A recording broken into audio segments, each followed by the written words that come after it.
खबरों की वही तस्वीर, बिना बदले बिना डरे, जज्बा सच का लिए, सच दिखाते हैं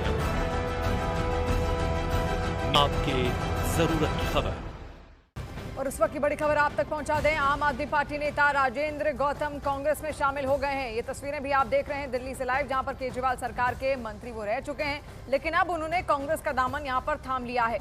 देखिए, चुनावी मौसम है और चुनावी मौसम में अक्सर नेता पाला बदलते रहते हैं और ऐसे में ये तस्वीरें लगातार इसी तरीके से सामने आती रहती हैं। और अब आम आदमी पार्टी के नेता राजेंद्र गौतम ने कांग्रेस ज्वाइन कर ली है। कांग्रेस का वो हिस्सा अब से हो गए हैं, कांग्रेस पार्टी में वो शामिल हो गए हैं, जिसके लिए कार्यक्रम यहाँ पर रखा गया। और केसी वेणुगोपाल को इस वक्त आप देख रहे हैं, जहां पर उन्होंने कांग्रेस की सदस्यता यहां पर दिलवाई है। और ऐसे में केजरीवाल सरकार में इससे पहले राजेंद्र पाल गौतम मंत्री भी रह चुके हैं। बड़ी जिम्मेदारी उनको केजरीवाल सरकार के दौरान भी मिली, लेकिन अब बहुत सारी उम्मीदों के साथ कांग्रेस पार्टी का हिस्सा तो वो बने, लेकिन कांग्रेस पार्टी का हिस्सा बनने के बाद अब क्या जिम्मेदारियां उनको यहां पर दी जाती हैं, सबसे बड़ा सवाल यही है। शिविर में होने वाली मौतों को दिल्ली में रोका और एक देश के सामने एग्जाम्पल पेश किया कि जो लोग इंसान के मल में उतरते हैं वो भी इंसान है, उनकी जान की कीमत होनी चाहिए। लेकिन अनफॉर्चुनेटली पूरे देश के अंदर हम देख रहे हैं जाति और धर्म के नाम पे लगातार उन्माद पिछले लगभग 10 सालों में बहुत ज्यादा बढ़ गया है। जगह जगह दंगे हो रहे हैं और दलित लोगों के साथ, विशेष रूप से अनुसूचित जाति, जनजाति, पिछड़े वर्ग और माइनॉरिटीज के साथ चुन चुन के उनका जाति धर्म देख के जो उत्पीड़न किया जा रहा है, ऐसे में जो राहुल जी ने एक नारा दिया भारत जोड़ो यात्रा के तहत कि मैं नफरत के बाजार में मोहब्बत की दुकान खोलने आया हूं, उस नारे ने दिल को छू लिया। और उन्होंने जो कहा कि संविधान की रक्षा करनी है और देश में सामाजिक न्याय को आगे बढ़ाते हुए सभी वर्गों को उनके जनसंख्या के हिसाब से हिस्सेदारी भागीदारी मिलनी चाहिए, उस बात ने प्रेरित किया कि इसी बात की तो लड़ाई फूले, साहू, अंबेडकर, पेरियार, डॉक्टर बाबा साहब अंबेडकर जी ने लड़ी है पूरे जीवन। और मैं खुद 56 साल का हूं, लेकिन 43 साल की उम्र, 43 साल टोटल मेरे इस मिशन मूवमेंट में, सामाजिक न्याय के इस आंदोलन में लगे हैं।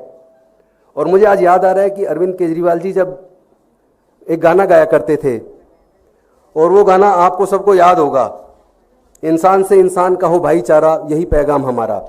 लेकिन उस गाने की एक लाइन है जिसे वो नहीं गाते थे, वो लाइन है, नए जगत में हुआ पुराना ऊंच नीच का किस्सा, सबको मिले मेहनत के मुताबिक अपना अपना हिस्सा।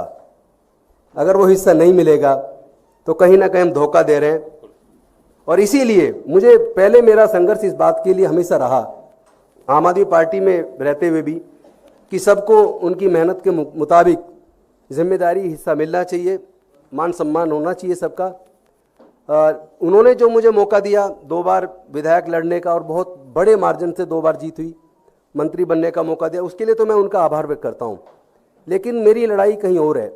सामाजिक न्याय के मुद्दे पर, जाति जनगणना के मुद्दे पर, हिस्सेदारी भागीदारी के मुद्दे पर कहीं ना कहीं आम आदमी पार्टी चुप्पी साध लेती है। और विशेष रूप से अनुसूचित जाति, जनजाति, पिछड़े वर्ग में माइनॉरिटीज़ के लीडर्स के साथ अगर कोई बात होती है तो वो चुप्पी साध लेते हैं। ये बात कहीं ना कहीं दिल को लगती है, ठेस लगती है। और हमने कोशिश की पार्टी में रहते हुए कि सामाजिक न्याय पे आप लोग आइए, और आप सामाजिक न्याय पे नहीं आएंगे तो फिर कैसे हमारा विचार नहीं मिलेगा। इसी वजह से अल्टीमेटली दुखी मन से कि भाई यहाँ से सामाजिक न्याय की लड़ाई आगे बढ़ाना मुश्किल है। और मेरी लड़ाई कोई एमएलए, एमपी, मंत्री बनने की नहीं है, कभी नहीं रही। जिस चीज़ की लड़ाई, अगर वो लड़ाई वहाँ जाके वहाँ रह के नहीं लड़ सकता तो अननेसेसरी मैं उनको दुखी करूँ या वो मुझे दुखी करूँ, उसकी ज़रूरत क्या है। वो अपना, जो उनका अपना क्षेत्र उस पर काम करें, और मैं अपनी सामाजिक न्याय की लड़ाई जहाँ से आगे बढ़ती देखेगी वहाँ मुझे जाना चाहिए।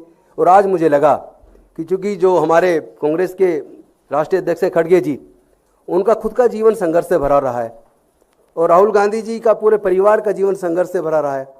और वो आज अगर सामाजिक न्याय की बात कर रहे हैं, संविधान की रक्षा की बात कर रहे हैं, अगर वो हिस्सेदारी भागीदारी की बात कर रहे हैं कि सभी क्षेत्रों में हिस्सेदारी भागीदारी होनी चाहिए और वो मैं करके रहूँगा। उन्होंने यहाँ तक कहा कि ये मेरा राजनीतिक मिशन नहीं है, मेरे जीवन का मिशन है। इस बात ने कहीं ना कहीं मेरे दिल में जगह की। और मेरे भी जीवन का जो मिशन है वो राजनीति या एमपी एमएलए बनना, मंत्री बनना या कोई बड़ा पद लेना, ये कभी नहीं रहा। और ये आम आदमी पार्टी के साथी भी जानते हैं। तो मैं अपने सामाजिक न्याय की लड़ाई को आगे बढ़ाने के लिए आज कांग्रेस को ज्वाइन किया और उन्होंने मुझे बड़े सम्मानपूर्वक ज्वाइन कराया। मैं केसी वेणुगोपाल जी जो राष्ट्रीय महासचिव हैं उनका भी धन्यवाद करता हूं, मुख्य प्रवक्ता पवन खेड़ा जी का भी धन्यवाद करता हूं, राजू जी का भी धन्यवाद करता हूँ, चूँकि SC ST OBC माइनॉरिटी मोर्चा पूरे देश का देख रहे हैं, और SC ST के मोर्चे को राजेश लिलोटी देख रहे हैं, उनका भी मैं धन्यवाद करता हूँ। दिल्ली के अध्यक्ष देवेंद्र यादव जी, उनका भी धन्यवाद करता हूँ। विशेष धन्यवाद करता हूँ मैं डॉक्टर अनिल जैन जी का, जो मेरे संघर्ष के पुराने साथी हैं। उन्होंने हमने मिलके इस इंडिया गठबंधन के लिए चुनाव के दौरान अपने संविधान सम्मान समारोह के लिए लखनऊ में बहुत बड़ा प्रोग्राम किया, जिसमें राहुल जी थे। हमने हरियाणा में पंचकुला में प्रोग्राम किया, अभी बनारस में किया। चूँकि वो नॉन पॉलिटिकल प्रोग्राम है, किसी राजनीतिक मंच से नहीं किए, वो सब संविधान के सम्मान में किए हैं, और उस लड़ाई को हम आगे जारी रखेंगे। मैं आप सब साथियों का धन्यवाद करता हूँ। भारद्वाज जी भी साथ बैठे हैं, उनका भी मैं धन्यवाद करता हूँ। हम लोग तो कॉलेज के बड़े पुराने साथी हैं। भारद्वाज जी, हम जब ये यूनिवर्सिटी का चुनाव लड़ते, मैं भी LLM का प्रेसिडेंट रहा उस दौरान। राजेश लिलोटे जी मेरे बड़े पुराने साथी हैं। चूँकि 24 सितंबर 2002 को समता सैनिक दल का स्थापना दिवस था, और उस दिन हमने जब leader of opposition Sonia Gandhi ji थी, उनको मुख्य अतिथि के तौर पर बुलाया था। मंच संचालन मैंने खुद किया था। तो तब से मैं क्लोजली वॉच कर रहा हूँ अपने इन साथियों को, और मुझे लगता है कि हम लोग मिलके पूरे देश में सामाजिक न्याय की लड़ाई को और मानवता की इस लड़ाई को, इंसानियत की लड़ाई को, जिसमें जाति और धर्म के लिए कोई स्थान ना हो, एनिहिलेशन ऑफ कास्ट जो बाबा साहब ने लिखी थी, मुझे लगता है उसको पूरा करने का समय आ गया है। बहुत बहुत धन्यवाद, शुक्रिया। धन्यवाद राजेंद्र जी। परिचय के दौरान, स्वागत के दौरान मैं भूल गया हमारे साथी अनिल भारद्वाज जी को, हमारे साथी अनिल जैन जी को, और हमारी नई सेक्रेटरी सुभाषिनी जी को। सुभाषिनी जी यादव जी बैठी है, उनका भी धन्यवाद। मैं आज आपसे लगातार मुलाकात होगी, 1 बजे भी होगी, 2:30 बजे भी होगी, तो फिर सवाल जवाब बाद में रखेंगे। सर, एक तरफ हरियाणा में आप लोग आम आदमी पार्टी के साथ अलायंस की बात कर रहे हैं, खैर बधाई हो, दिल्ली में फाइनली कांग्रेस का खाता खुला, एक MLA आपको मिला है, लेकिन हरियाणा में एक तरफ आम आदमी पार्टी से गठबंधन की बात चल रही है। आम आदमी पार्टी ऑलरेडी इंडिया अलायंस में शामिल है। ऐसे में क्या इस पर गठबंधन में कोई खटास नहीं आएगी? आप उनके एक विधायक को अपनी कांग्रेस पार्टी और देश की अन्य पार्टियों में एक फर्क है, हम हमारी प्रक्रियाएं जो कमरे के भीतर चल रही होती हैं वो भी आपसे साझा कर देते हैं, शायद अब वो नहीं करनी चाहिए। तो वो प्रक्रियाएं हैं, चर्चा चलती रहती है। अब चर्चा के ऊपर आप सवाल पूछो, फिर सवाल पे फिर चर्चा हो, फिर उस चर्चा पे फिर सवाल हो, तो ये तो सिलसिला चलता रहेगा। तो जब निष्कर्ष पे किसी भी निर्णय पे पहुंचेंगे तब आपसे फिर मुलाकात करेंगे। सर गौतम जी, आपसे सवाल है कि आपने एक बात कही कि आप सामाजिक न्याय की लड़ाई को आगे लेके जाना चाहते हैं।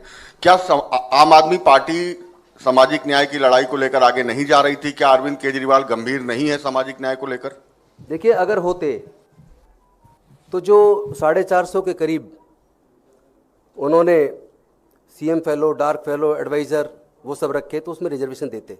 मैंने उस वक्त भी चिट्ठी लिखी थी, लेकिन उस पर कोई ये कहा कि ये नौकरी नहीं है। तो तनख्वाह जा रही है हर महीने, और जो काबिलियत आप मांग रहे हो, काबिलियत के लोग अगर अनुसूचित जाति, जनजाति, पिछड़े वर्गों में हैं, तो उनमें उनको हिस्सा देने में क्या दिक्कत थी?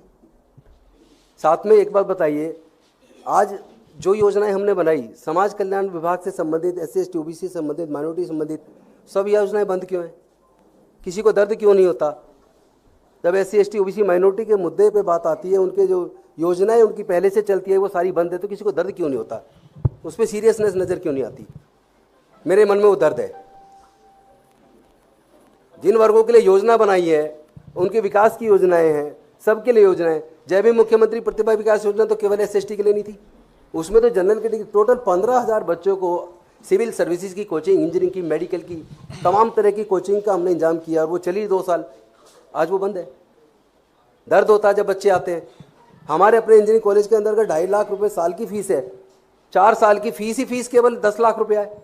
उसके बाद हॉस्टल का खर्चा, खाने का खर्चा, सारे खर्चे जोड़ लिए जाए, 15 लाख से कम में एक बच्चा इंजीनियरिंग की डिग्री नहीं कर सकता दिल्ली के इंजीनियरिंग कॉलेज से। अब पढ़ाई, पैसे के अभाव में बच्चे पढ़ाई छोड़ रहे, कौन देखेगा? मैंने कहा था बजट में कम से कम 150-200 करोड़ ऐसे बच्चों के लिए दे दो जिनके पास पैसा नहीं है, फीस जमा नहीं कर सकते। मेरे पास बच्चे आते हैं, फीस के लिए इंतजाम कर दो। मैं अपने यार दोस्तों से मिलकर 2-4 बच्चों की फीस का इंतजाम किया, लेकिन इतने बच्चे का मैं कहाँ कर पाऊंगा? तो वो दर्द है मेरे दिल में। ऐसे बच्चों के लिए किसी को कोई सीरियसनेस नहीं है। राजन जी, और गौतम साहब के हिसाब से आम आदमी पार्टी सामाजिक न्याय विरोधी है, तो ऐसी पार्टी से हरियाणा में समझौता क्यों करने जा रहे हैं आप? फिर से वही बात जो अभी जैनेंद्र जी ने पूछी, आप भी अलग अलग भाषा में वही बात पूछ रहे हैं। चर्चा पे सवाल करने का क्या मजा? फिर सवाल पे चर्चा होगी, इसलिए जो निष्कर्ष हो उस पे चर्चा करें, ज्यादा बेहतर होगा। राजन जी, आपसे मैं पूछना चाहता हूं कि पिछले कुछ बयान थे आपके कि मंदिर पे आपने कहा था, लोगों से अपील की थी नहीं जाना है, भगवान राम को नहीं मानना है, तो क्या पिछले बयानों पे अभी भी कायम है? क्योंकि आप कह रहे हैं कि सबको अपने अपने धर्म के प्रति आस्था रखने की स्वतंत्रता है, आज़ादी है, भारत का संविधान सबको इजाज़त देता है। मैं सबकी आस्था की, सबके धर्म की का सम्मान करता हूँ, मैं कभी किसी का अपमान नहीं करता। लेकिन मैं इतना जरूर कहता हूँ कि हमारे समाज के लोग मंदिर जाते हैं तो उनको अपमानजनक व्यवहार उनके साथ नहीं होना चाहिए, उनका उत्पीड़न नहीं होना चाहिए, उनकी केवल इसलिए हत्या नहीं हो जानी चाहिए कि उन्होंने भगवान की मूर्ति को छू दिया। वो इंसान नहीं है क्या?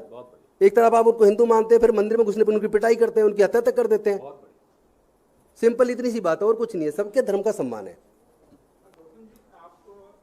आपके टिकट पे चुन के आए थे, आप अभी कांग्रेस में आए हैं, तो आपके विधायक का पद का रिजाइन करने जा रहे हैं? मैंने रिजाइन भेज दिया है।